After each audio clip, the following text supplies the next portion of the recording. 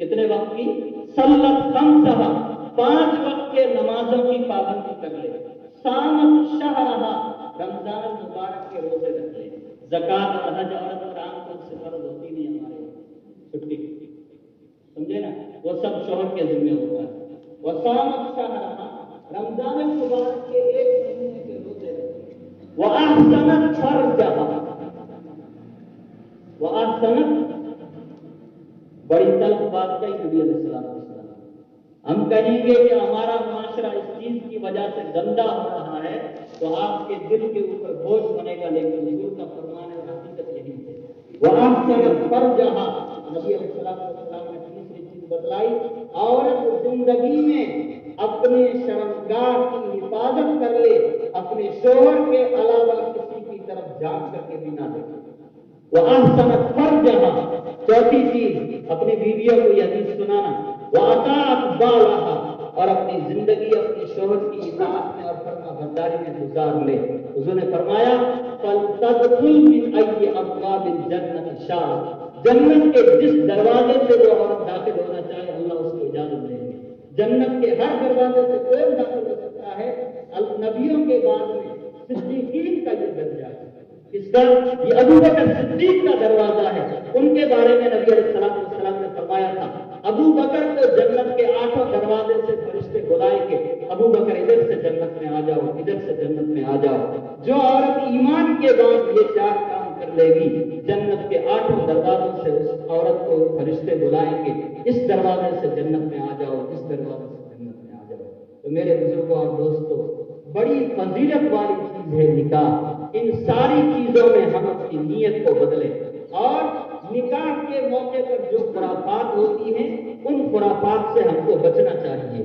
اور ایک خوشخبری آپ کو اور بتا دوں، نکاح کا صحیح وقت اور صحیح جگہ، نکاح کا صحیح وقت اور صحیح جگہ، عام طور سے نبی علیہ السلام نے، ہمارے بزرگان دین نے نماز عصر کے بعد مسجدوں میں نکاح کر دیا۔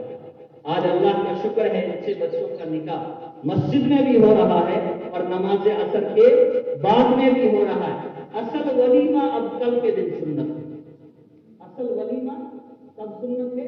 کل کے دن۔ میں ان 6 بچوں کے والدین سے گزارش کروں گا کہ آج شام کی دعوت آپ نہ رکھیں، ولیمے کی دعوت کل کے دن ہی رکھیں، اصل سنت وہ اسی دن رکھ لے، سنت ادا ہو جائے۔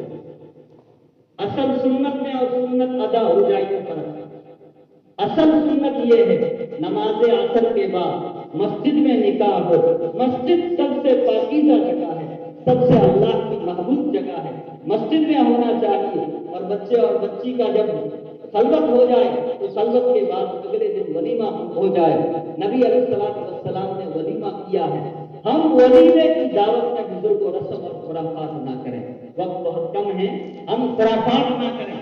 جیسے جیسے پیسہ آ رہا ہے ویسے ویسے رسم اور خرافات بڑھ ہے کہ نہیں؟ غربت تھی، ہم دلیے پہ چلا رہے ہیں، اور آج کیا کیا فرق ہو رہا ہے۔ بعض ہماری رسمیں تو اب ایسی شروع ہو گئی، معاف کرنا، کچھ سیاسی لوگوں کی وجہ سے شروع ہو گئی، جو رسمیں صرف اور صرف مشرکین کی، کفار اور مشرکین کی ہے۔ ہم ان کی دیکھا دیکھی میں، ہم ان کی مشابہت میں، اپنے ایک نیک عمل میں، اپنے ایک عبادت کی جگہ میں ان کے ساتھ مشابہت اختیار کرتے ہیں۔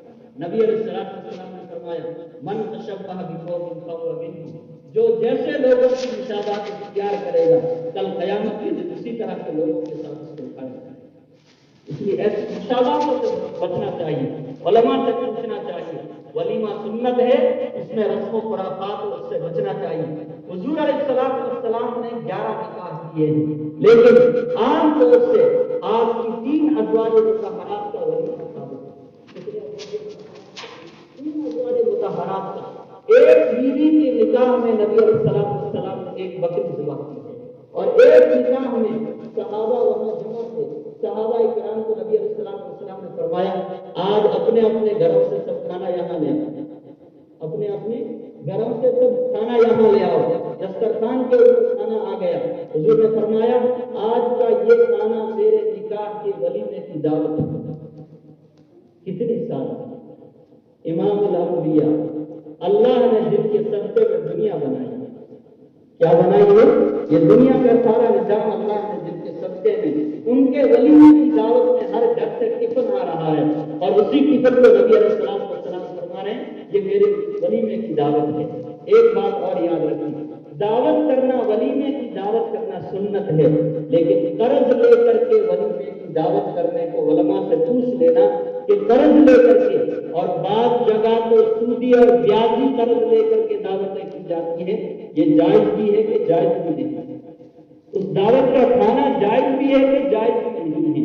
شریعت اتنی آسان ہے، آپ چلے جاؤ، ہمارے لیے بہت سے علاقے مزید میں مل جائیں گے، بچی کے گھر میں تو شریعت نے کوئی خرچہ رکھا ہی نہیں، بچی کے گھر میں شریعت نے کوئی خرچہ رکھا ہی نہیں ہے۔ آج عورتوں کے اوپر ظلم ہو رہا ہے، جہیز کے نام پر اور پتہ نہیں کس کس نام پر۔ ابھی تو ہمارے سامنے صرف ایک عائشہ کا ویڈیو آیا ہے، پتہ نہیں امت کی کتنی بیٹیاں اس طرح اپنی جان گنوا رہی ہیں امت کی۔ اس لیے امت کو فضولیات سے بچاؤ، اپنے آپ کو فضول خرچ سے بچاؤ، رسم و رواج سے بچاؤ، زندگی کو سادہ بناؤ، غمی اور خوشی کی جو تقریبات ہیں ان کو بھی سادہ بنانے کی کوشش کرو۔ نکاح کے تعلق سے اور بھی باتیں تھیں، اللہ نے کبھی موقع دیا تو انشاءاللہ اور بھی بتائیں گے، وقت بہت ہو گیا ہے۔